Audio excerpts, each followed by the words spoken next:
السلام عليكم متابعيني الأعزاء، متابعين قناة عبود أورج سيتي ميوزك. إن شاء الله تكونوا بخير أينما كنتم.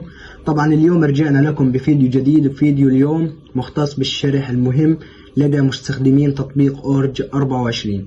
طبعا شرحنا اليوم بتعلق بمشكلة توقف أو قطع الصوت إثناء العزف عليه. طبعا البعض منكم بيكون بيعزف على صوت معين وإثناء العزف الصوت بيوقف أو بيفصل. طبعا كلنا بدنا الصوت يبقى مستمر بدون أن يفصل أو يقطع.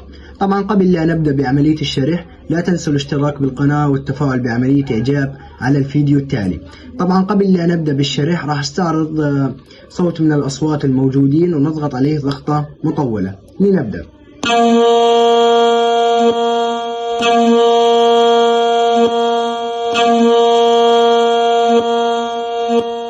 طبعا نلاحظ لما ضغطنا عليه الصوت بيفصل، ما بيبقى مستمر.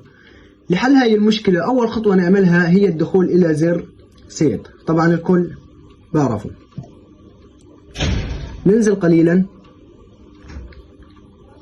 مسارات لوحة المفاتيح مكونة من 4 أزرار. طبعا نختار الصوت اللي احنا محددينه واللي بدنا نحل فيه المشكلة.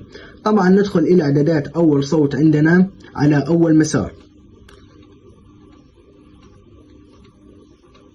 من ثم ننزل قليلا.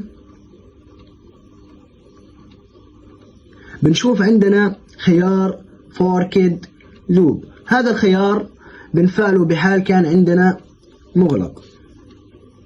نفعل هذا الخيار، من ثم إلى الرجوع.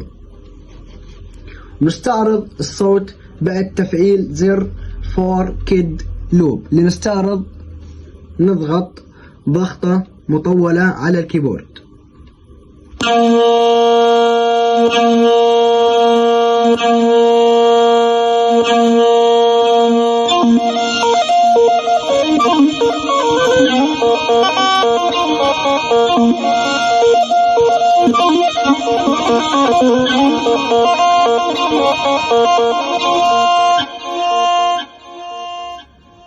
طبعا مثل ما انتم سامعين اصدقائي، نلاحظ انه الصوت لا يفصل مثل قبل.